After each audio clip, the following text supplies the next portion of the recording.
Command, missile detected. Heading south. Tracking. Prepare to engage. Breaking news. মধ্যপ্রাচ্যে বাড়ছে উত্তেজনা। ইরানের সর্বোচ্চ নেতা আয়াতুল্লাহ আলী খামেনিকে ঘিরে ছড়িয়ে পড়েছে চাঞ্চল্যকর খবর। সামরিক বাহিনী হাই অ্যালার্টে। রাজনৈতিক অঙ্গনে চলছে নীরব বৈঠক। দীর্ঘ ক্ষমতার ভারসাম্যে বড় পরিবর্তন।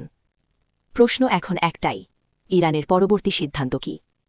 দীর্ঘদিনের প্রতিদ্বন্দ্বী ইসরায়েল পরিস্থিতি গভীরভাবে পর্যবেক্ষণ করছে। অন্যদিকে ইউনাইটেড স্টেটস সামরিক ও কূটনৈতিক যোগাযোগ বাড়িয়েছে।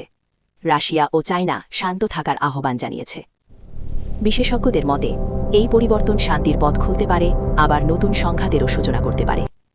তেলের বাজারে ইতিমধ্যেই অস্থিরতা, বিশ্ব অর্থনীতি চাপের মুখে। মধ্যপ্রাচ্যের একটি ঘটনা।